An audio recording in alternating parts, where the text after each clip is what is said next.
Sige po, muli po magandang ah, gabi po sa atin pong lahat.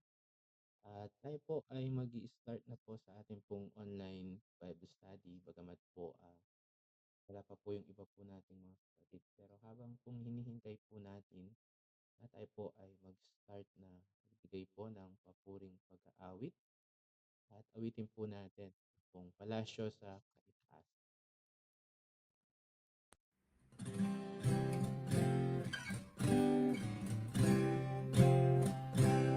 Kahit na kubo ang aming tahanan dito sa lupa, may kasiyahan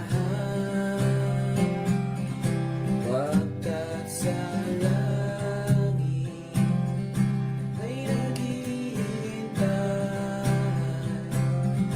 ng kaharian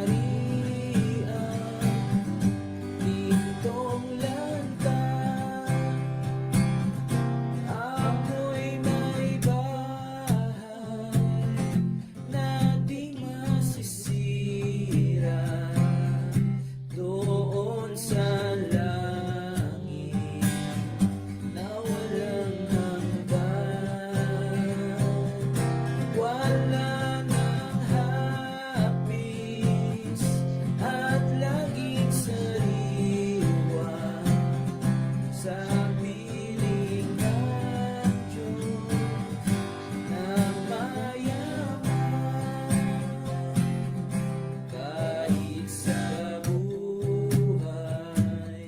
na ito'y mahirap, ang kaulayaw ay usad saklap. Walang sarili, tirahang tiyan doon sa langit. Ako'y may lahat, ako'y may bahay na di masisira doon sa langit na walang hanggan. Wala nang hapis at laging sariwa sa piling ng Diyos na mayaman. Huwag maawa sa kalagayan ko, pagkat sa langit ang aking tulong. Pansamantala naglalakbay dito hanggang humantong sa palasyo. Ako'y may bahay na di masisira doon sa langit na walang hanggan. Wala nang hapis at laging sariwa sa piling ng Diyos na mayaman.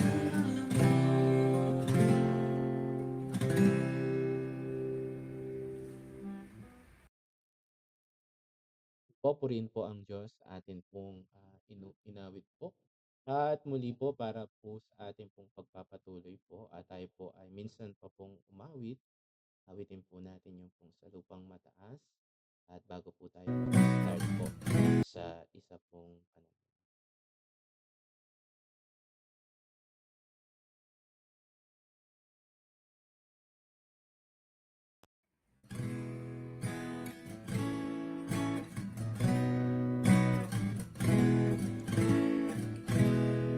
Buhay ko'y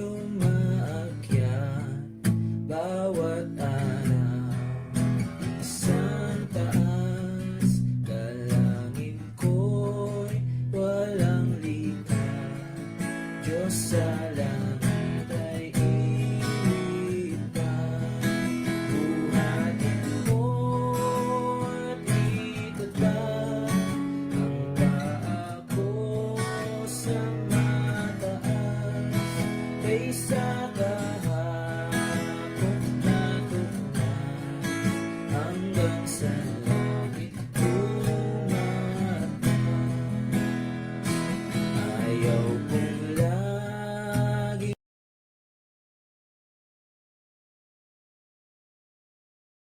may takot at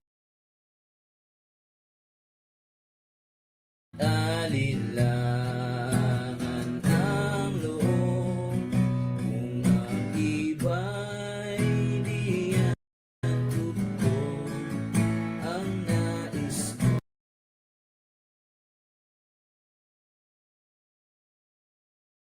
ay tumayo. Buhatin mo at itatag ang paa ko sa mataas, kaysa kahapon na tuklas hanggang sa langit tumaas. Ang aking ibig tirahan, itaas na sa libutan, kahit tukso'y bumagsak, pag-asa ko'y di bubuwag. Buhatin mo at itatag ang paa ko sa mataas, kaysa kahapon na tuklas hanggang sa langit tumagpas. Ang karurukay nais ko na maabot hanggang dulo, hindi magtutugot ako hanggat di mapagkay Kristo. Buhatin mo at itatag ang paa ko sa mataas, kaysa kahapon na tuklas hanggang sa langit tumagpas.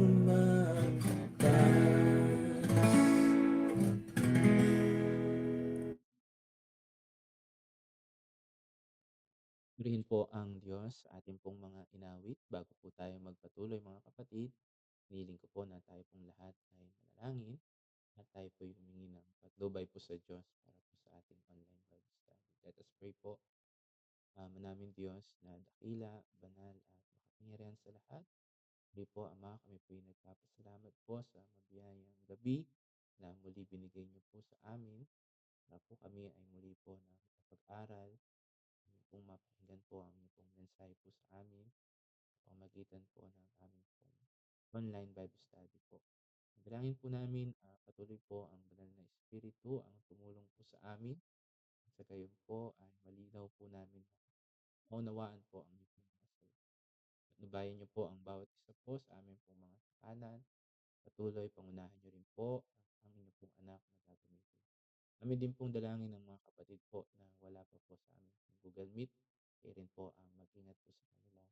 At sa lahat po na maabutan po ng inyong pong mensahe, tuloy po ang banal na Espiritu ang tumulong po sa bawat isa po. At ang lahat po ng ito, Ama, ay aming pong hinihiling sa matamis na pangalan ng pong bugtong na anak na si Kristo Jesus.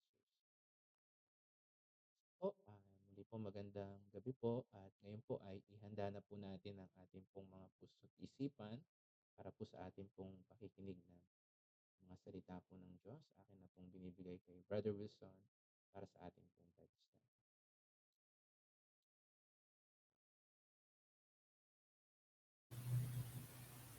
Okay, magandang gabi po mga kapatid at salamat po sa Panginoon at tayo po ay patuloy po na nakakaganap sa ating pong mga gawain sa ating iglesia. Yung tinatawag na consecutive meetings of the church. Although tayo po ngayon ay nasa ating Bible study online, pero salamat sa Diyos at ako'y naniniwala po na ito ay pagpapala din po para sa atin na bagamat tayo ay magkakalayo, tayo po ay nakakapagpatuloy sa ating gawain bilang isang local na church diyan sa Valenzuela Christian Church. At sa mga nagdaang pag-aaral po natin, halos sa tinatalakay po natin yung about sa fellowship. Kinuha natin yung kahulugan niya, yung koinonia, na ang ibig sabihin na something in common, no? Meron tayong taglay na pagkakapare-parehas kung paanong sa pamamagitan ng ating Panginoong Yesus, tayo rin ay nagkaroon ng fellowship sa Ama sapagkat binigyan niya tayo ng tinatawag na divine nature nang sa ganon ay makabahagi tayo sa ating Panginoong Diyos. At napakahalaga ng ating mga pinag-aralan, napag-aralan din natin yung essence, yung kailangan ay para lubusan na maranasan natin yung pakikisama o yung fellowship natin sa Diyos at sa bawat isa sa atin ay nandoon yung tinatawag na one another. Pray one another, love one another, forgive one another, at help one another. At yan pong lahat ay nagdudulot ng o nagbibigay ng katotohanan, yung essence, yung halimuyak o yung kagandahan ng pagsasama-sama po natin bilang mga anak ng Diyos. At ngayong gabi po ay magpapatuloy tayo sa ganyang sa ating pa rin pong paksa. At ang ating pong teksto ngayon ay makikita natin sa unang Korinto, Kapitulo 10. Babasahin ko yung verse 16 and then yung verse 22. No?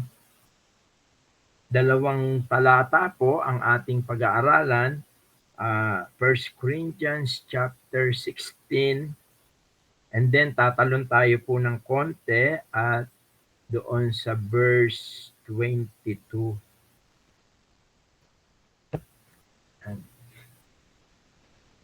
1 Corinthians chapter 10 verse 16. Ayan. Siguro babasahin ko na lang po yung nasa screen natin para at least makasabay po tayo sa ating pagbasa.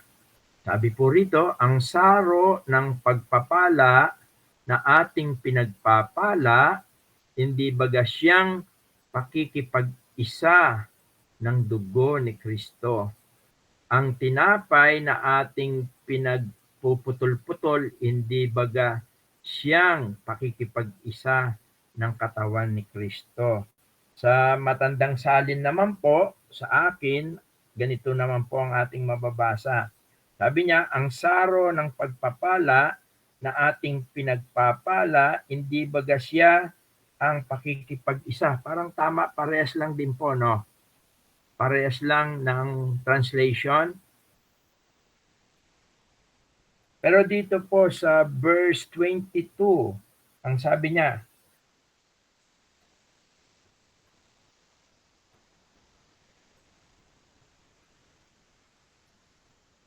unang Korinto,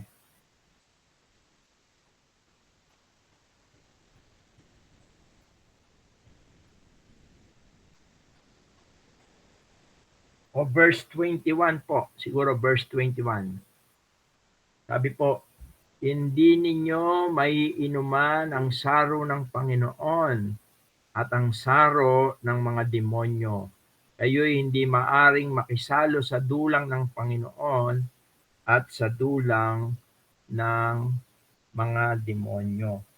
At kung titingnan po natin sa English po, ginamit yung mga salita na dito po sa balikan po natin yung verse 16, ang sabi po sa English, the cup of blessing which we bless, is it not the communion of the blood of Christ? Ginamit po yung salitang communion. Actually po, ang salita po na ito, yung partakers o yung communion, ito po yung Greek word niya ay koinonia. Doon po galing yung salitang fellowship. Kaya sa ibang salin, sa mababaw na salin, yung NIV na English, ang ginamit niya, ang sabi niya, it is not the fellowship of the blood of Christ. Sabi niya, the bread which we break, it is not the fellowship of the body of Christ, yung common union. Yun po yung something in common. Pero doon sa verse 21, ang sabi niya, hindi raw po pwede na you cannot drink the cup of the Lord and the cup of the devils. You cannot be partakers. Ginamit po yung salitang partakers. Yun din po yung salita. Kaya nga sabi ko po, yung word na partakers is the same word doon sa word na communion o koinonia. No? You cannot drink the cup of the Lord and the cup of the devil. You cannot be communion o partakers of fellowship of the Lord's table and of the table of the devils. Kaya ngayong gabi po ay maganda po mapag-aralan po natin ang tinutukoy po rito na kung minsan po napag-aralan natin sa mga nagdaang pag-aaral po natin na napakatamis, napakasarap, napakaligaya po nang tayo po ay may pakikisama sa Diyos at ganun din sa ating mga kapatiran. Pero kung minsan po, katulad po ng ating binasa, hindi pala po natin pwedeng pagsabayin yung pakikisama sa dyablo at yung pakikisama sa ating Panginoon. At ito ang concept ng ating binasa, ang tinutukoy dito ay ang fellowship. At binibigyan ng diin dito na ang isang Kristiyano na hindi namumuhay sa Panginoon ay nasisira ang kanyang pakikisama sa Panginoong Diyos at ganon din naman ang kanyang pakikisama sa mga kapatiran. Kaya ngayong gabi po ay pag-aaralan po natin bakit minsan ang isang Kristiyano ay maaari siyang ma-out of fellowship sa isang iglesia o yung tinatawag na sabihin natin na church discipline. Pag-aaralan natin, meron tayong 3 pag-aaralan. Ano ang dapat gawin? Bakit kailangan gawin? Paano ito gawin? Yung church discipline. Sapagkat maliwanag po na hindi pwedeng pagsabayin. Hindi pwedeng yung kanang paa ay nasa Panginoon at yung kaliwang paa ay nasa kasalanan. Although lahat naman po tayo ay kung minsan ay nakakagawa pa ng mga pagkukulang o pagkakamali sa ating buhay. Pero iba po itong tinutukoy natin dito. Ito po yung mga Kristiyano na patuloy na sinasabi nilang sila'y Kristiyano at patuloy na namumuhay sa kamunduhan, namumuhay sa kasalanan, namumuhay taliwas sa kalooban ng Diyos. At kung minsan mayroong mga talagang umaalis na sa fellowship. Minsan, dahil hindi nila mapigilan ang kanilang mga sarili. Pero kung minsan meron naman na nagpapatuloy pero siya ay nagpapatuloy din sa kasalanan. Kaya nga doon sa pinag-aralan natin, doon sa 1 John chapter 1, sabi niya, yung sa unang 1, chapter 1, sabi niya, kung sinasabi nating tayo'y may pakikisama sa Kanya, fellowship, at nagsisilakad tayo sa kadiliman, kasalanan, ay nagbubulaan tayo at hindi tayo nagsisigawa ng katotohanan. Ngayon, pag-aaralan po natin, bakit ano po ang kailangan nating gawin bilang isang local church? Mahalaga na makita po natin yan. Ano ang dapat gawin? Para maging maliwanag po ito sa atin, maganda po ay tignan natin mismo ang sinabi ng ating Panginoon. Bago niya itayo ang church, ay sinabi na niya ito, bago niya itatag ang kanyang iglesia. Kasi dito sa Matthew chapter 18, Matthew chapter 18, simula 15 hanggang 20. Makikita po natin dito, ang sabi niya, at kung magkasala laban sa iyo ang kapatid mo, pumaroon ka at ipakilala mo sa kanya ang kanyang kasalanan na ikaw at siyang mag-isa. Kung ikaw ay pakinggan niya, ay nagwagi ka sa iyong kapatid. Verse 16, datapwat kung hindi ka niya pakinggan, ay magsama ka pa ng isa o dalawa upang sa bibig ng dalawang saksi o tatlo ay mapagtibay ang bawat salita. At kung ayaw niyang pakinggan sila, ay sabihin mo sa iglesia, at kung ayaw rin niyang pakinggan ang iglesia, ay ipalagay mo siyang tulad sa hentil at maniningil ng buwis. For the meantime, ito muna po yung ating tignan, no? Napakalaga po. Ito po ay mula sa ating Panginoon. At kung titingnan natin, kung babalikan natin simula yung verse 15, napakaganda po ng nais ng Panginoon na kung mayroon man pong gumagawa ng hindi mabuti o sabihin nating nagpapatuloy sa kasalanan, no? At ang gusto ng Panginoon muna ay ito po ay masolusyonan in the small scale. Kaya ginamit niya po yung doon sa individual. Sabi niya, kung magkasala laban sa iyo ang kapatid mo, ang pinaka-the best way, kung nakita mo, kung may nagawa siya na hindi mabuti o alam mo na hindi nakalulugod sa Panginoon, ang sabi niya, pumaroon ka.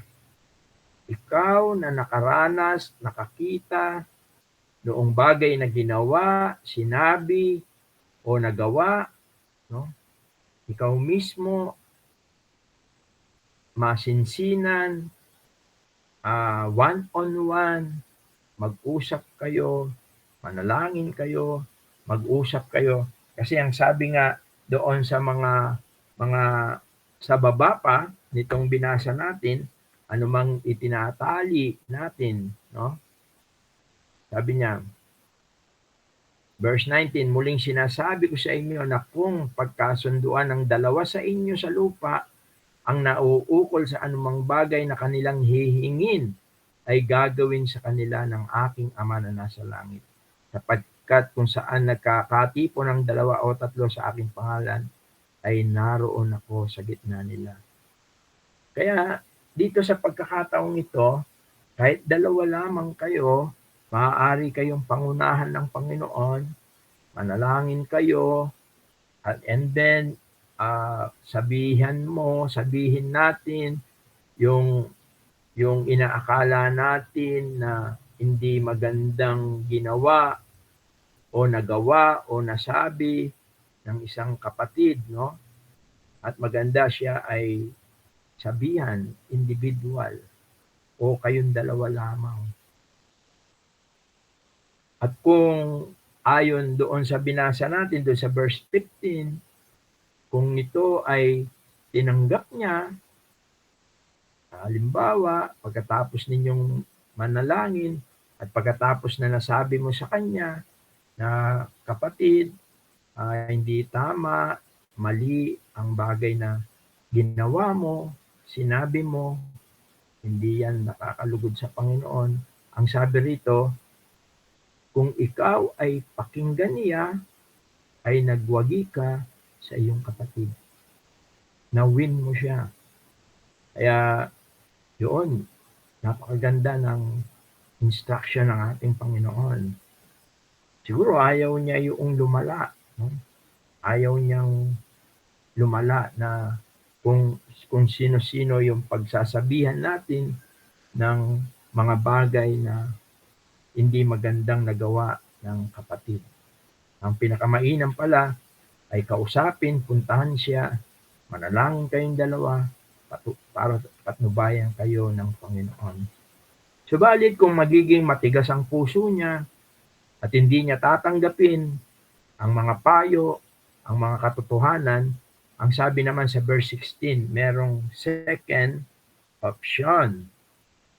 Sabi niya, kung hindi ka niya pakinggan, ay magsama ka pa ng isa o dalawa. Although kanina, dalawa lang kayo, ngayon pwede na kayong maging 3 o 4. At ang layunin nito, ang sabi niya, upang sa bibig ng 2 saksi o 3 ay mapagtibay ang bawat salita. Ang purpose, nakikita kong purpose ng Panginoon dito, una, para lalo siyang makonbinsi. Pangalawa, para hindi rin maging gossip. No? At least nakaharap siya, sasabihin mo yung mga bagay na ito, hindi siya magiging gossip, hindi siya magiging chismis, hindi siya magiging marites. Sapagkat mayroon talaga na magpapatotoo na yun ay katotohanan na ganun nga yung nangyari. At actually sa mga Jewish, isa yang kautusan ng Diyos, no? Na pagka may mga usapin, may mga bagay na kailangan ay mayroong mga saksi o mayroong magpapatotoo, 1 o 2 o 3. Actually, kung babasahin natin sa Matandang Tipan, sa Deuteronomy, sa panahon ni Moises, sa panahon ng Matandang Tipan, Deuteronomy chapter 19, verse 15, isa sa mga ibinigay na kautusan ng Diyos bilang tuntunin ng kanilang pamayanan, no? Ang sabi sa verse 15, sabi niya, isang saksi ay huwag titindig laban sa kanino man, sa anumang kasamaan, o sa anumang kasalanang kanyang pinagkakasalanan. Sa bibig ng 2 saksi o sa bibig ng 3 saksi ay pagtitibayin ang usap. Kung ang isang sinungaling na saksi ay tumindig laban sa kanino man upang sumaksi laban sa kanya ng isang masamang gawa, ang 2 tao nag-uusapin ay tatayo sa harapan ng Panginoon, sa harap ng mga saserdote at ng mga magiging hukom sa mga araw na yon. Actually, napakaliwanag, no, na yung isang witness, hindi siya granted. Kung ikaw lang ang nagsasabi noon, kailangan mayroong para ito ay mapatotohanan, ang sabi ng Panginoon, magsama ka ng isa o dalawa, kausapin ninyo siya at marinig ng dalawang ito na ito nga ay tunay na ginawa o nagawa o nangyari o nasabi, nang sa ganon, ito ay sila'y makakatulong din na magbigay ng payo at makakatulong din o baka siya ay sabihin natin na ma-convict sa kanyang kasalanan at kung siya ay humingi ng tawad at sinabi niya at tinanggap niya ang kanyang pagkakamali, ay tapos na ang usapin. Hindi na ito lalaki. At least, hindi man siya na-solve sa one-on-one, maaring yung small group pa rin yun. No? Small group pa rin yun at maaring siya ay matulungan na makilala niya yung kanyang pagkakamali. Kung sakali naman, ito ay hindi nangyari at siya ay naging matigas ang kanyang puso at ayaw niyang tanggapin ang kanyang kasalanan, ayaw niyang kilalanin, pagkus siya ay sabihin natin na nag-react pa, no? Imbis na tanggapin, magpakumbaba, siya ay nag-react o siya ay naggumawa pa ng mga commotion. Ang sabi dito sa pinag-aaralan natin, balikan natin Mateo 18. Ang sabi niya, at kung ayaw niyang pakinggan sila, verse 17, sabi niya, ay sabihin mo sa iglesia at kung ayaw na rin niyang pakinggan ng iglesia, ay ipalagay mo siyang tulad sa hentil at maniningil ng buwis. Alam naman po natin na ang paggamit ng Gentiles o ng mga maniningil ng buwis ay itinuturing itong isang kasalanan. Ito'y tinuturing na hindi kauri at hindi kasama sa mga tunay na mga Kristiyano. Kaya siya po ito ay madadalang usapin, hindi lang ng iisa, dalawa, tatlo, kundi ng buong iglesia. Tandaan natin, ang iglesia po ay kinakatawan ng bawat tunay na sumasampalataya. Kaya yan yung minsan na yan yung nakikita natin bakit mangyayari po ito. Isa po itong mapait, masaklap, masakit na maaaring maranasan ng isang Kristiyano dahil sa katigasan ng kanyang puso ay maaari po siyang madala sa tinatawag na discipline out of fellowship. Kaya yan po ang mga bagay na mismong sa Panginoong Yesus ay nagmula po ang katotohanan ito. Napakaganda ng proseso ng Panginoon kung titingnan natin. It is protection para doon sa nagkasala. Actually, nandun pa rin yung protection ng Panginoon. Subalit, kung siya ay magmamatigas, ay makakarating ito sa kalahatan. At yan ang binigay na tuntunin ng Panginoon sa iglesia. Kaya, bakit ba kailangan gawin ito? Bakit ba kailangan gawin ito? Napakaganda po ng mga katotohanan na sinabi ni Apostol Pablo sa kanyang mga sulat. Bakit kailangan gawin ang mga bagay na ito. Kung babasahin natin ang unang Korinto, Kapitulo 5, talatang 1 hanggang 13, mahaba ito pero mahalaga na ito'y basahin natin sapagkat nakapaloob dito sa sulat ni Apostol Pablo, bakit kinakailangan gawin ito? Bakit kinakailangan na ang isang kapatid ay kailangan siyang idisiplinahin at kailangan siyang pansamantalang ihiwalay sa mga pagtitipon at pakikisama o tinatawag nating fellowship. At mamaya makikita natin yan, yung limit noong kanyang magiging spur kung saan siya pwede lang na makadalo. No? Sabi rito, sabi ni Pablo, sa kasalukuyan, sabi niya, nababalita na sa inyo'y may pakikiapid. Alam naman po natin yun, no? Yung pakikiapid. At ang ganyang pakikiapid ay wala kahit sa mga hentil. Even daw yung mga unbeliever, hindi naman nila ginagawa ito. Bakit?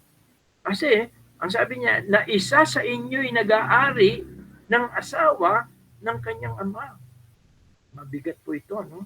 Kakaiba siya, yung degree niya ay napakabigat dahil ang kanyang kinakasama is a wife ng kanyang ama. Maari, hindi ko matiyak ito kung siya'y anak noong babae o maaring pangalawang asawa ng kanyang ama. Hindi natin masyadong lubos na makita rito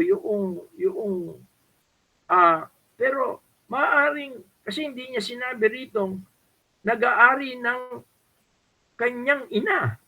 Kundi ang sabi niya nag-aari ng asawa ng kanyang ama. Parang wala siyang related, no? Possible 'yon. Paano po magiging possible 'yon? Kung ang nanay niya ay yung talagang ina niya ay halimbawa siya ay namatay na, ay pwede naman makapag-asawa naman talaga po yung kanyang ama. Maaring stepmother, yung tinatawag na pangalawang asawa, no? Although sa Jewish custom, pwedeng mag-asawa ng marami sila eh. Pero sa mga Kristiyano, ang tinutukoy dito ay mga kapatiran. Kaya ako'y naniniwala na hindi siya yung maraming asawa, no? Pero ang sabi niya rito, nabalitaan ito ni Paul at ang sabi niya sa mga kapatid sa mga Korinto, sabi niya, at kayo'y mga mapagpalalo at hindi kayo bagkus ng alumbay upang maalis. Pansinin natin, at kayo'y mga mapagpalalo, ang tinutukoy niya rito yung mismong mga believer doon sa Corinth, yung mismong mga Kristiyano. At hindi kayo bagkus ng alumbay upang maalis sa gitna ninyo ang gumagawa ng gawang ito. Kumbaga parang hindi natin alam kung ano ang reason nila, maaring kinonsinti nila, o maaring baliwala sa kanila, o maaring natatakot sila. Maraming possibility bakit hindi nila kinonfront, hindi nila kinorek, hindi nila kinausap, at hindi nila dinisiplina. Pero ang sabi ni Pablo, sapagkat ako sa katotohanan, dito sa verse 3, bagamat wala sa harapan ninyo, sa katawan, yung physical, ngunit ako'y nasa harapan ninyo sa espiritu. As a church, ang tinutukoy po ni Paul dito, as a church, he is belong in the body of Christ. As a church in Corinth, Paul is belong. Siya ay nandoon, bahagi siya ng katawan. Physically siya ay absent dahil marahil siya po ay nangangaral ng ebanghelyo yung mga missionary journey niya. No? Pero spiritually speaking, siya'y bahagi ng katawan.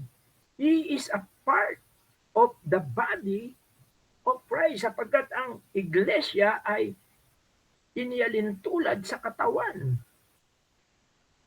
Kaya sabi niya, ako'y nasa harap ninyo sa espiritu. At ang sabi niya, akin ngang inahatulan na ang gumagawa ng bagay na ito na tulad sa ako'y nahaharap. Ibinigay niya po yung kanyang discernment, yung kanyang judgment, yung kanyang stand regarding dito sa sitwasyon nila. Kaya sometimes we must stand. We must react. Actually, kung i-define mo yung love sa 1 Corinthians 13, ang tunay na pag-ibig ay hindi, ang sabi niya, hindi natutuwa sa kasalanan. Hindi natin pwedeng konsentihin ang kasalanan. Kung mahal natin ang isang tao, kaya yung pagpalo sa anak, yung pag-sermon sa anak, ay tanda ng pagmamahal ng kanyang ama sa kanyang mga anak. Kapag ang isang kapatid ay nasabihan natin, napayuan natin, sinabi natin, kailangan natin gawin yun. Kaysa sa ito ay isa sa walang bahala natin. Dahil tayo marahil ay natatakot, o kung ano man ang dahilan natin, o kaya naman kung minsan ay because of lack of concern, okay lang. Pero si Pablo, alam niya, mamaya makikita natin, bakit kailangan gawin ito? No? Kaya ang sabi sa verse 4, sa pangalan ng ating Panginoong Yesus, nang nagkakatipon kayo, at ang aking espiritu na taglay ang kapangyarihan ng ating Panginoong Yesus, marahil yung kanyang calling, yung kanyang leadership as an apostle, as a missionary, as a na siya ay ginamit ng Diyos doon sa Corinto. Meron siyang kapangyarihan, meron siyang, sabihin natin na right. Meron siyang right, karapatan na gawin ang bagay na yon. At ang sabi niya, upang ang ganyan ay ibigay kay Satanas sa ikawawasak ng kanyang laman, upang ang espiritu ay maligtas sa araw ng Panginoon Yesus. Kung titingnan natin dito, physically, siya ay talagang out of fellowship. Kasi hindi siya pwedeng, sabi nga, hindi siya pwede sa dulang ng Panginoon at nasa dulang din siya ng dyablo. He must be choose. Kailangan siyang mamili. Kailangan siya, kung siya ay mamimili, kung siya ay magpapatuloy sa Panginoon, kailangan niyang tanggapin at siya ay humingi ng tawad sa Panginoon. Balit kung i-reject niya, siya ay out of fellowship. At ang sabi sa verse 6, hindi mabuti ang inyong pagmamapuri. Hindi ba ganinyo nalalaman na ang kaunting lebadura ay nagpapakumbo sa buong limpak? Yung lebadura, alam natin yan, yung pampaalsa sa tinapay, bread. Tingnan natin, bakit kailangan natin gawin yon? Ito pala ay mayroong epekto sa buong iglesia. Sabi niya, hindi mabuti ang inyong pagmamapuri. Ibig sabihin, hindi raw tama yung inignore nila, hindi nila hinarap itong bagay na ito, no? Pinabayaan nila. Parang nire-remind sila ni Pablo, hindi niyo ba alam na may epekto yan sa buong iglesia? Naalala ko rin si Akan sa panahon ng mga Israelites nung sila'y may sakupin, ang bilin ng Diyos sa kanila, wag na wag silang kukuha ng kahit na anong bagay. Kaya lang itong si Akan, natukso siya, meron siyang nung na-conquer na nila yung lugar, meron siyang kinuha na ginto o kung ano man na bagay na nagustuhan niya. At ito'y iinukay niya yung kanyang pinaka-tent, yung tolda niya, at tinakpan niya doon sa rag at tinago niya. To tell the story short, nung muling makipaglaban ng bayang Israel, nagulat sila bakit sila'y natatalo samantalang yung mga unang kalaban nila ay malalaki, mararami, malalakas, pero tinalo nila sa pangalan ng Panginoon. Bakit this time napakaliit ng kanilang kalaban na hindi nila ito matalo-talo? Subalit ang Panginoong Diyos ay nangusap sa kanila. Sapagkat alam natin na sa Panginoong Diyos walang bagay na naliliin. At nung i-confront si Akan, nakita yung tinago niya. Yung disobedience niya is naka-epekto sa buong Israel. Yung defeated, yung pagkatalo nila ay dahil doon sa pagkakasala ni Akan. At maliwanag, parang ganito ang sinasabi ni Pablo. Kung hindi kasi ninyo gagawin yan, parang sinasabi ni Pablo, madadamay ang buong church. Kaya, bakit kailangan gawin ang bagay na ito? Kaya, verse 7, sabi niya, alisin ninyo ang lumang lebadura upang kayo'y maging bagong limpak na tulad sa kayo'y walang lebadura, sapagkat ang kordero ng ating Pasko ay naiahin na sa makatwid bagay si Kristo. Ang tinutukoy po rito na lebadura na kailangan nating alisin ay yung kasalanan. Although dito ang tinutukoy ay yung pagpapailalim nila sa kautusan. Kaya nga sabi, kaya nga ipangilin natin ang pista, yung Passover, hindi sa lumang lebadura, ni sa lebadura man ng masamang akala at ng kasamaan, kundi sa tinapay na walang lebadura, na pagtatapat at ng katotohanan. Ang tinutukoy dito, yung pagsamba at pagpupuri natin. Although ginamit niya yung word na peace, tinutukoy niya yung sa Old Testament, yung kanilang pagsamba ay kailangan daw ay nandoon yung katapatan ng ating puso at katotohanan yung tayo namumuhay. Hindi lang natin tinatanggap ang katotohanan. We are not only believe in truth, but we are walking in truth and sharing this truth. At to sum up, ikaw ay namumuhay sa Panginoon sapagkat ang Panginoon ang siyang katotohanan. Kaya, bakit kailangan?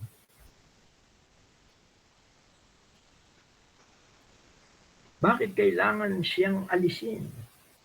No? Ito, meron po tayong 4 na bakit kailangan gawin na siya ay i-discipline o alisin o sabihin natin to put away yung kapatid o sabihin nating tao na namumuhay sa kasalanan. Number 1, para to expose yung kasalanan. Sa John chapter 3 verse 20 to 21,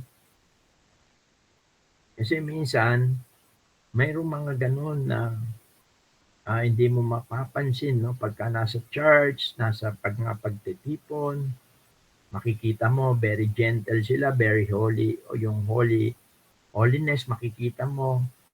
Pero out of noon, no, kumbaga hindi mo nakikita.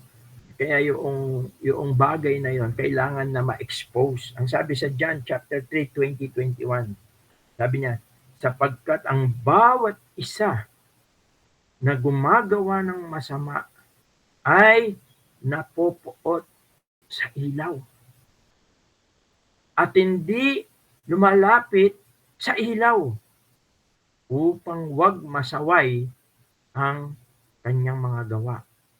Datapwat ang gumagawa ng katotohanan ay lumalapit sa ilaw upang mahayag na ang kanyang mga gawa ay ginagawa sa Diyos. Ibaba natin sa verse 20. Ito ang maliwanag. No? Kaya yung pong purpose, bakit? Nakita natin, bakit kailangan ihiwalay? Bakit kailangan siyang ma-charge discipline?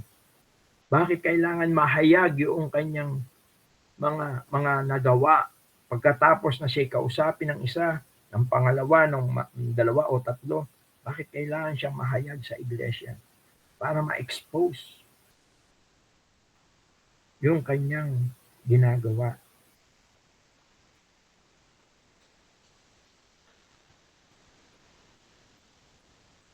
At ito ay isang seryosong kalagayan. Ito ay isang seryosong gawain. At ito ang resulta ng kanyang katigasan ng kanyang puso.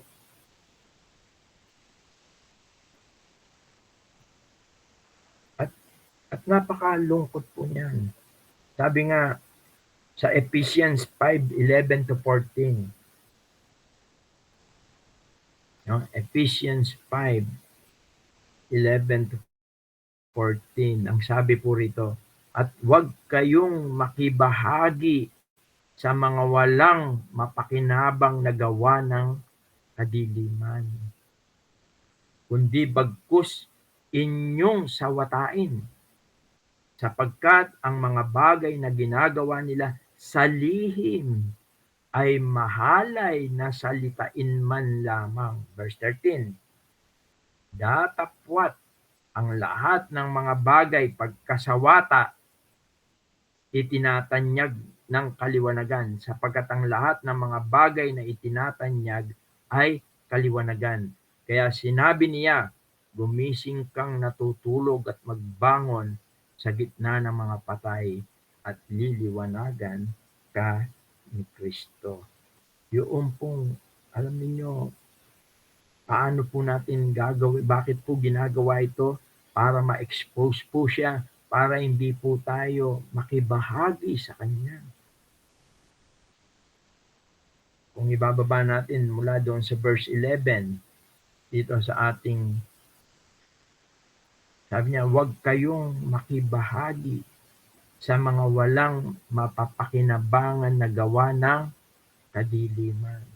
Mamaya, sumasama tayo, isasama pa tayo. Actually, yan yung kwento ko na sa isang tupa na sinira yung kanyang yung kulungan eh.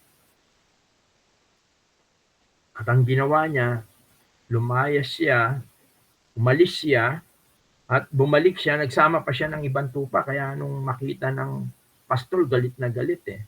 Pinagpapalo siya eh. At pinilay siya eh. Kasi hindi lang siya yung mapapahamak, pati yung iba ay maaaring mapahamak. Kaya sabi niya, huwag kayong makibahagi. Kaya naman sinabi rin doon sa bandang huli, gumising ka. At yun yung isa sa mga layunin. Actually, isa yun sa mga layunin natin. Para bakit kailangan i-confront? Bakit kailangan siyang i-discipline? Para magising siya. Kung talagang mahal niya ang Panginoon ay tatalikuran niya yung mga bagay na mga gawa ng kadiliman. Para siya ay ma-restore, yung salitang restore. Mababasa natin yan sa Galatia, Kapitulo 5, talatang 1. Ito yung pangalawang dahilan bakit kailangan natin gawin. To expose. Number 2, to restore. Para siya ay mapanumbalik. Sabi niya, Galatians chapter 6,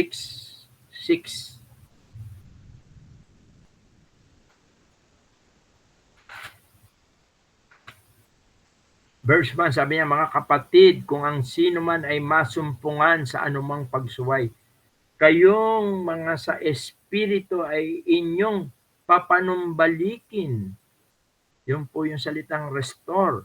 Papanumbalikin ang gayon sa espiritu ng kahinhinan na inyong pagwariin ang inyong sarili, baka ikaw naman ay matukso. Actually, yung salitang restoration, inialin tulad daw po yan sa pilay, yung broken bones. Kung paanong itong broken bones na ito, pagka inalign mo uli, ni-restore mo o inilot mo, napakasakit po niyan. Pero ang maganda, siya ay mababalik sa dati. Yon yung salitang restore. At yon yung purpose ng church discipline. Una, para ma-expose yung kasalanan, para hindi natularan ng marami. Pangalawa, para siya'y manumbalik, magising sa kanyang pagkakatulog. Siya ay ma-restore. Siya ay mag-repent, magsisi, at magpatuloy sa Panginoon. Yun ang isa sa mga layunin ng tinatawag natin na church discipline. Kaya napakahalaga nito sapagkat kailangan nating proteksyonan ang ating local na iglesia. Bakit po? Paano ba natin mapoproteksyonan ang ating iglesia o ang ating church, tayo bilang isang church? Matthew 5:13-16. Mateo 5:13-16. Ang sabi po rito, kayo ang asin ng lupa. Ngunit kung ang asin ay tumabang, ay ano ang ipagpapaalat? Wala nang ano pang mangkabuluhan, kundi upang itapon sa labas at yurakan ng mga tao. Kayo ang ilaw ng sanlibutan, ng isang bayan na natatayo sa ibabaw ng isang bundok ay hindi maitatago. Hindi rin nga pinagniningasan ng isang ilawan at inilalagay sa ilalim ng isang takalan, kundi sa talagang lalagyan ng ilaw at lumiliwanag sa lahat ng nasa bahay. Lumiwanag ka ng gayon ng iyong ilaw sa harap ng mga tao upang makita nila ang iyong mabubuting gawa at kanilang luwalhatiin ang inyong Ama na nasa langit. Una, dalawa po yung para maproteksyonan natin ng church. Tayo'y maging asin. Alam niyo yung asin, ano yan, preservative yan.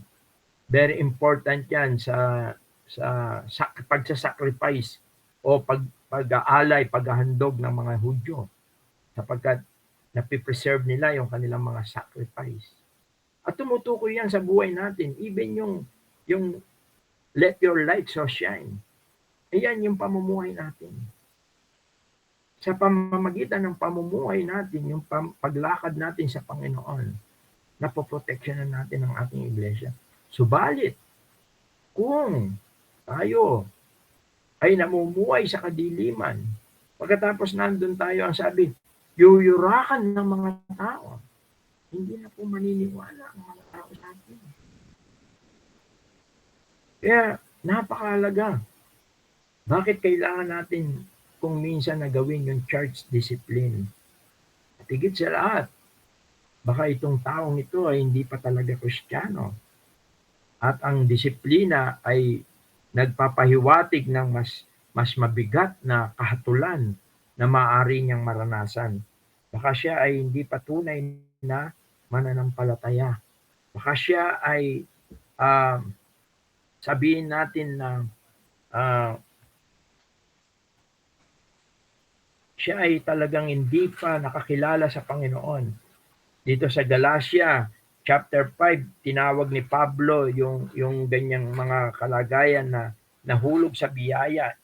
Sayang, narinig na niya ang katotohanan. Narinig na niya ang biyaya ng Diyos, pero ang sabi niya, chapter 5 verse 4, sabi niya, kayo'y hiwalay kay Kristo, kayong nag-ibig na ariing ganap ng kautusan, nangahulog kayo mula sa biyaya. Ang ibig sabihin po nito, sila po, maaring siya ay hindi pa talaga tunay na sumampalataya. Kaya, bakit kailangan po natin gawin ito? Ano yung dapat natin gawin? Makita po natin sa turo ng Panginoon. Bakit kailangan natin gawin? Nakita natin sa mga sulat ni Pablo. At higit sa lahat, napakaganda po na ito po ay gagawin natin ng may pag-ibig. Siguro isa pa, bago po ito, 2 Thessalonians chapter 3, verse 6. Ano po ang dapat natin gawin pagka na-disiplina na yung isang kapatid? 2 Thessalonians chapter 3, verse 6. Sabi rito, aming iniuutos nga sa inyo mga kapatid, sa pangalan ng ating Panginoong Jesucristo, na kayo'y magsihiwalay sa bawat kapatid na lumalakad na walang kaayusan at hindi ayon sa aral na tinanggap nila sa amin. Sabi ng komentary na nabasa ko, yung salita po raw na lumalakad na walang kaayusan. Para itong isang sundalo na nagmamarcha na hindi siya kasabay. Hindi siya nakasabay doon sa kaliwa't kanan. Pag kaliwa, yung sa kanya kanan. Parang yan daw po yung larawan ng tinutukoy dito, kapatid na lumalakad na walang kaayusan, no? At hindi ayon sa aral na tinanggap. Ano raw po ang gawin natin? Magsihiwalay. Sabi rin sa verse 14, dito rin sa chapter 3, verse 14 to 15. Sabi po, at kung ang sino may hindi tumalima sa aming salita, sa pamamagitan ng sulat na ito, inyong tandaan ang taong yaon upang wag kayong makisama sa kanya, magkaroon ng fellowship sa kanya. Ano po ang purpose? Para siya ay mahiya. Kasi sometimes pagka na-touch na yung kanyang, minsan ay baka maging daan yun para manumbalik siya. At gayon may, sabi niya, pero ito po, at gayon may, wag ninyong ariin siyang kaaway, kundi siya'y paalalahanan tulad sa kapatid. Kaya, mga kapatid, gagawin natin yung discipline ng hindi yung parang galit tayo, hindi parang naghahatol tayo na tila parang tingin natin tayo ay mabuti, siya ay masama. Gawin natin ito ng may pagmamahal. Kaya napakaganda po nito. Gawin natin ito ng may pagmamahal. Tandaan natin, tayo isang katawan tayo. Masakit yon. Kaya sa ibang church daw po, pag may didisiplina, nag-iiyakan. Kasi bilang isang katawan, yung sakit ng kalingkingan ay ramdam ng buong katawan. Ang sabi doon sa 1 Corinthians chapter 12, at marahil dito na ako magwawakas, 1 Corinthians 12:26. Huwag naman yung natutuwa tayo na tuwan-tuwa tayo dahil dinidisiplina, hindi po. Dapat with love din. Sabi rito, at kung ang isang sangkap ay nagdaramdam, ang lahat ng mga sangkap ay nagdaramdam na kasama niya. O kung ang isang sangkap ay nagkakapuri, ang lahat ng mga sangkap ay nagagalak na kasama niya. Tingnan natin po ito. Tandaan natin, we are part of the body. Kaya sabi nga, may pagka nasaktan yung daliri, yung dulo ng daliri, naramdam ng buong katawan yan. Kaya sabi nga, gawin po natin ito ng may pag-ibig. Napakasarap po ng fellowship. Ito sa totoo lang, kaya nga inaalimbawa ko yung naging masaya, napakaligaya, napakasaya po ng sama-sama tayong mga anak ng Diyos sa ating mga pagtitipon. Kaya ganoon yung nararamdaman ng bawat isa sa atin. Bakit? Sapagkat una, nalulugod ang Panginoong Diyos doon. Higit na maligaya ang Diyos kapag tayo ay mayroong fellowship sa Kanya. Yung kasi bunga ng ating pakikisama sa Kanya, nagre-reflect lang yun. Kaya minsan ginagawa natin ang lahat, sinasakripisyo natin ang lahat kasi masaya, masarap. Una sapagkat alam natin na yun yung expression ng ating pakikisama sa Panginoong Diyos. Kaya nga ang isang Kristiyano na matamlay sa pakikisama, ibig sabihin nun ay reflection yon na matamlay ang pakikisama niya sa Panginoong Diyos. Ang mainit sa pakikisama sa mga kapatid ay refleksyon ng mainit niyang pakikisama sa Panginoong Diyos. Kaya nawa po ay mapanatili natin. Tandaan natin, pagka out of fellowship tayo, ang natutuwa po ay ang dyablo. Pagka tayo ay malamig sa fellowship, ang natutuwa po ay ang dyablo. Balit pagka tayo po ay mainit sa fellowship, nalulugod po ang Panginoon. At yung init ng fellowship natin sa mga kapatiran, ay reflection po yon ng mainit nating pakikisama sa Panginoon. Kaya kung babalikan po natin yung ating pinaka-main text sa 1 John, ulitin ko po, 1 John, ito po yung pinaka-main text natin. Ang sabi po rito,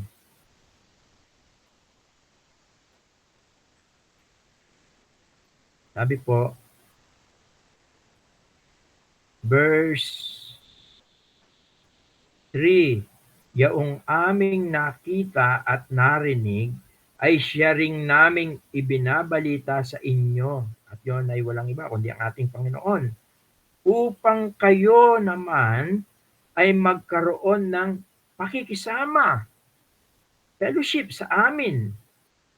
Oo, sabi niya, at tayo may pakikisama sa Ama at sa Kanyang anak na si Jesucristo.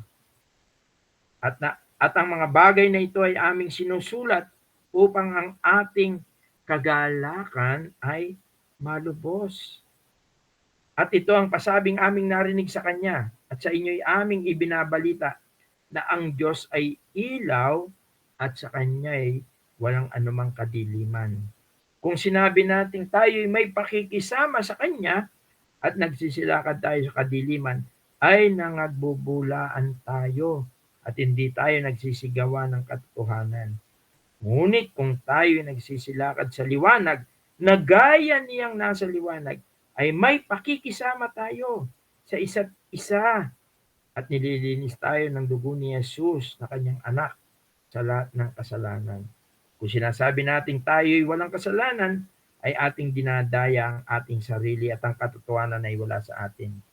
Kung ipinapahayag natin ang ating mga kasalanan, ay tapat at banal siya na tayo patatawarin sa ating mga kasalanan at tayo lilinisin sa lahat ng kalikuan. Kung sinasabi natin tayo hindi nagkakasala, ay ating ginagawang sinungaling siya at ang kanyang salita ay wala sa atin. Mga kapatid,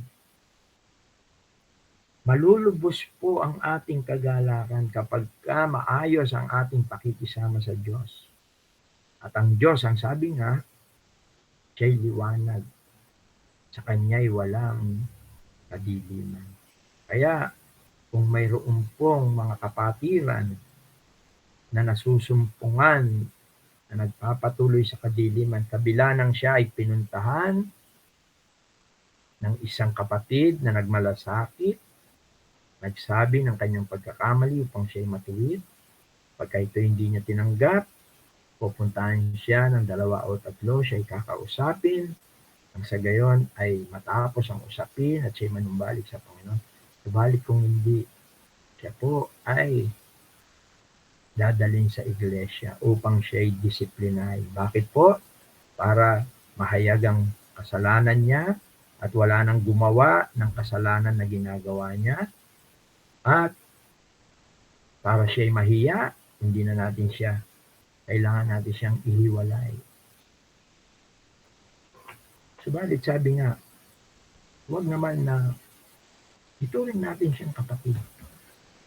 Huwag yung galit, kundi bunga ito ng pagmamahal.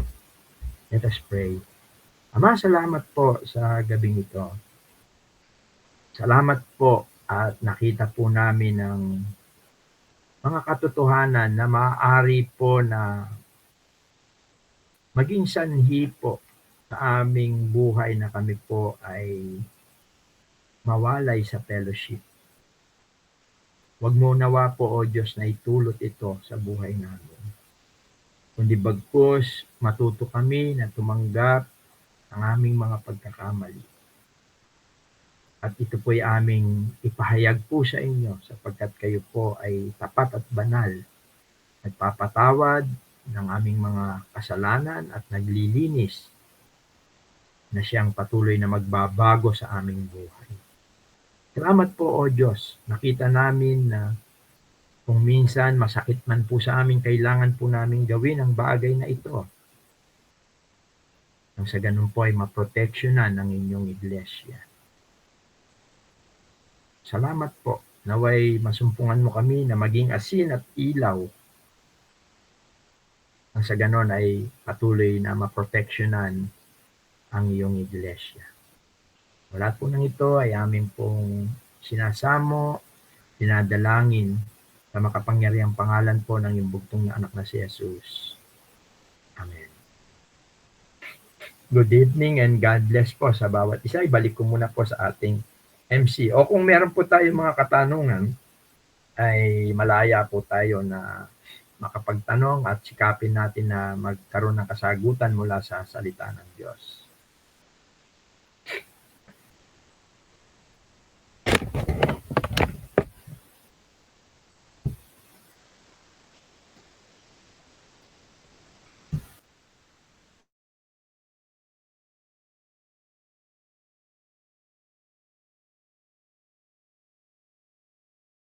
Sige po, mga kapatid, katulad po ng nabanggit po ni Brother Wilson, kung meron po tayong katanungan po regarding po sa ating pong napag-aralan po ngayon pong gabi, ay malaya po na makapagtanong po ang bawat isa po sa atin. At wag po tayong mahiya po na magtanong po. Maaring ito rin po ay katanungan po ng ibang kapatid na po maganda po kung meron po tayong conviction po na mag-ask ng question. Ay wag po tayong mahiya po.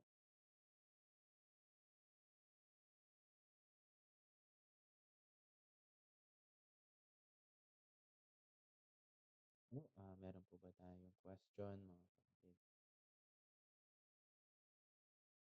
Yan po, si Brother Jim. Magandang gabi mga kapatid. Ang tanong ko lang bro, kung sakaling hindi naman nagkasala sa iyo yung kapatid mo, pero nakikita mo mali yung mga gawin niya, yung hindi siya kumbaga sa hindi siya nagiging patotoo sa iglesia. Sino po ang kakausap sa kanya para ipaalam yung kanyang mga pagkakamali? Okay, maliwanag, Brother Jim, yung isang kapatid na nakakita noon, siya yung mayroong responsibility. Balikan natin yung Matthew 18. Actually, hindi lang naman yung nakagawa ng mali sa'yo, yung nakita mo siya ay nagkamali o may mga kasalanan na nagagawa, lalo na kung ito ay nagiging public, no? At nakakaapekto sa ating local na iglesia, yung mismong nakakita, siya yung mayroong responsibilidad. kung babalikan natin yung Matthew 18, ito yung application noon, no? Sabi doon sa Matthew 18, dito sa ating pinag-aaralan kanina, simula 15, no? Matthew 18 verse 15. Sabi niya, at kung magkasala, although dito ang tinutukoy laban sa iyo, pero same yung process ng Panginoon. Ang gusto kasi na mangyari dito ng Panginoon ay yung maproteksyonan din yung kapatid na yon, no? Na yun nga, yung maproteksyonan siya, kaya mas para hindi siya lubusan muna na mapahiya, maganda merong isa na kapatid na yung nakakita, maaaring sabihin niya, kapatid, nakita ko na ganito yung ginawa mo o ganito yung ginagawa mo, mukhang hindi maganda ito dahil may epekto ito sa ating church. Siguro ang maganda nga, sabi ko nga, dahil sinasabi roon sa pinag-aaralan natin, tayo naman ay pinangungunahan ng Panginoon kung ano yung pinagkasunduan. Kaya maganda, mag-pray muna kayo. Kapatid, mag-pray muna tayo. May gusto ko sabihin sa iyo, mag-pray muna tayo. In a private, pwede mo siyang puntahan sa bahay, pwede mo siyang imbitahan o pumunta kayo sa isang private place na makapag-usap kayo ng maayos. Kaya lang kung, yun nga, kung hindi niya tanggapin, pwedeng magsama ka ng mga kapatid, lalo na yung sabihin natin mga elders sa church o kaya ay yung mga alam natin na makakatulong, yung matured. Kasi kung isasama mo yung immature, yung masyadong walang alam sa Bible, baka bandang uli sila yung magkakampi, ikaw ang kalaban nila. Kaya mas maganda yung medyo matured, yung mayroong alam sa salita ng Diyos. Siguro mas maganda yon, makakatulong. At kung maari din yung leader o mga elder sa church, pwede silang yung isama para i-confront, makikinig sila yung magiging witness. At sila rin yung magpapatotoo mula sa salita ng Diyos na totoo, mali yung iyong, tama yung kapatid at mali yung iyong nagawa. Kaya ngayon, kung talagang after nun, sabi ngayon, mag-charge discipline na siya. Actually, meron pang isang mas worse, yung tinatawag na excommunication. Actually, yung sa 2 Corinthians 5 ay, o 1 Corinthians 5 ay excommunication yun, yung ibigay mo na siya kay Satanas. Ituring mo na siyang unbeliever. Yun yung discipline. Actually, pag pinag-aralan natin yung discipline, although ito yung tatalakayin ko sa susunod, yung self-discipline, ikaw mismo, dinidisiplina mo na yung sarili mo. Alam mo, hindi ka masyado nagpa-participate. No? Medyo lumalayo ka doon. Dahil alam mo, merong mga bagay. Self-discipline yon. Meron naman yung tinatawag na church discipline. Ito yung tinalakay natin. Meron naman yung tinatawag na God's discipline. Kung minsan, pag ang Diyos ang dumisiplina, kukunin ka na niya. Dahil matigas ang ulo mo. At meron din yung tinatawag na excommunication nga, yung totally na ituturing ka na unbeliever. Meron mga ganon. Actually dito sa amin may mga karanasan kami na ganyan na ngayon ay pinagpe-pray na sila sa salvation dahil nga tinuring na sila ng mga hindi talaga ligtas. Although noon nakakasama sila, nakakapag-break no bread sila, nagpe-pray sila. Pero dahil nakakitaan sila ng mga yung kadiliman at sila'y nanatili sa kadiliman. Ganun yung naging senaryo nila. Kaya doon sa tanong, sino yung unang nakakita? Tapos, pagka hindi niya tinanggap, i-explain mo yun. Mas maganda yung sa mga leader siguro, sa mga elder sa church. Yun lang po. Baka yung iba merong gusto sabihin. Maraming salamat, bro.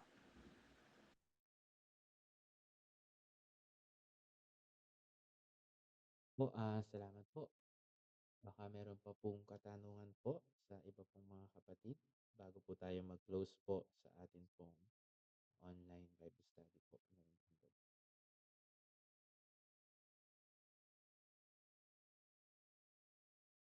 po.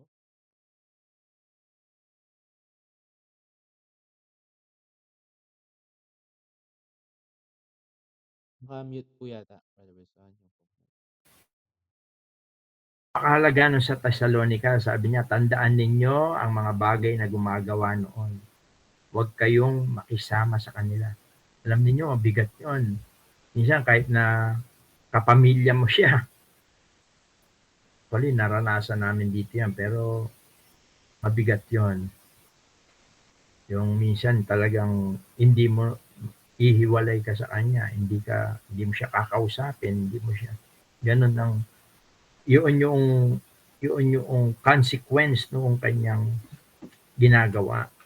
Sabi nga doon sa binasa natin doon sa Thessalonica, para mahiya siya. Yun yung purpose nun. Mabigat po yun.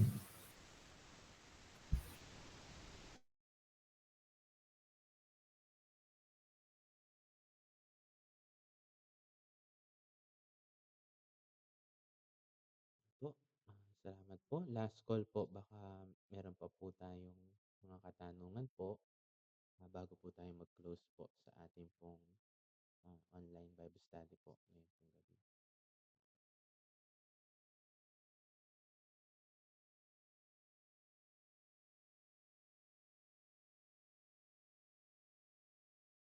Okay po, kung wala na po, marahil po ang ating pong silence ay nawa tayo po ay tunay po na maging mabiyaya po ang ating pong pag-aaral at nakita rin po natin ang ating pong kahalagahan po ng ating pong bilang isa pong mananampalataya ay ang pagsunod po sa kalooban po ng Panginoon at nang tayo po ay hindi po mawala po sa fellowship po natin sa Diyos. At ngayon po sa ating pong closing, hilingin po natin kay Brother Jim na pangwakasan po tayo sa isang pong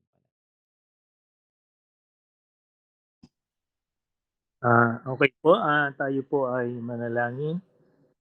Ama namin na Diyos na makapangyarihan, muli ang aming puri at muli ang aming pasalamat sa napakahalagang pagtitipon na ito na muling pinahintulot mo, bagamat kami ay magkakalayo.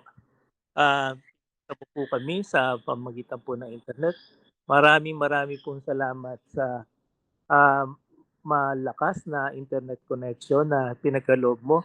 At salamat din po sa kapatid na patuloy mo ginagamit upang maghayag ng iyong mga salita.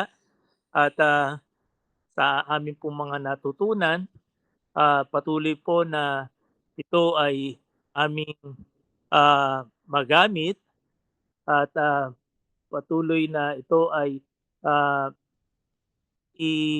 gamitin namin sa aming pamumuhay at maging at patuloy din po na inilapit din namin ng mga kapatid na wala sa pagkakataong ito na kayo rin po ang sa susunod na muli po naming pagtitipon, kayo rin po ang magbigay sa kanila ng pagkakataon upang makibahagi po sa pagkakataong ito. At muli po na ito ay pinasalamat namin sa pangalan lamang po ng yung bugtong na anak na aming Panginoon Kristo. Amen. Mga kapatid, bago tayo mag-close ay sino-sino po, tinatanong kasi po ni Brother Jay kung sino-sino po yung pwedeng makasama sa ating Bible study bukas sa kanila. 6:30 po tayo mag-i-start. Pwede po para po mapagandaan lang daw po ng kapatid yung mga bangko at ganun din yung konting merienda na kanila pong ihahanda. gusto po nilang malaman kung sino-sino po yung pwedeng sasama. Brother Jim, kayong buong family, Brother Jim? Baka kami lang po ni Sister kasi si Sister Amanda may exam po tomorrow. Hanggang Okay. po ang pasok niya. Sino pa po? Sino pa po yung sasama? Kasi nag-aalala po si Brother Jay, baka raw po yung bangko kulangin kung marami tayong sasama. Saka baka para alam din po nilang tansyahin yung konting merienda na ihahanda po nila.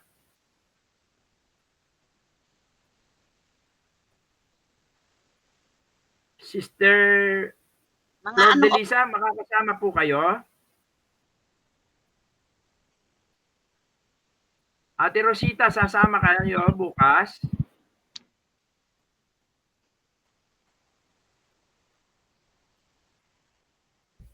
Naka-mute po yata si Sister. Bro, mga anong oras po? Bali, 6:30 po ang start ng Bible study sa kanila po. Nandiyan ba sila, Sister Venus? Parang Wala man po si Sister Ben. okay. Kanino po kaya pwede makasakay? Brother Jim.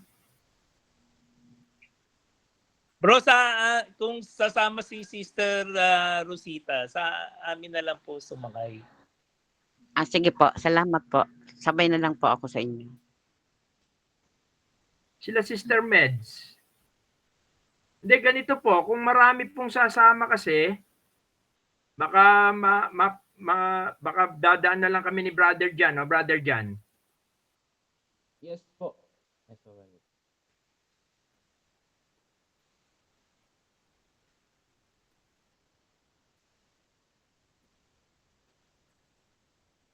Ganito na lang po, baka hindi pa kayo makapag-decide, mag-ano na lang po kayo doon sa GC natin kung sasama, para alam din po namin ni Brother Jan na kung tutuloy pa po kami sa Genti. Kung hindi naman po, tutuloy na kami doon kila Brother Jay. Dahil mag-ano na po kami noon eh. Ang exit namin doon na sa isang exit na Brother Jan. Yes po. Siguro ano na lang po tayo doon sa GC. Para yung iba, like sila Sister Beno siguro mag-post na lang doon, Brother Jan, na kung sino yung mga sasama. Okay, good evening po at God bless po sa ating lahat. God bless po. Evening po. Evening po. God bless. Evening. Thank you po. Sige po. Atok na ako.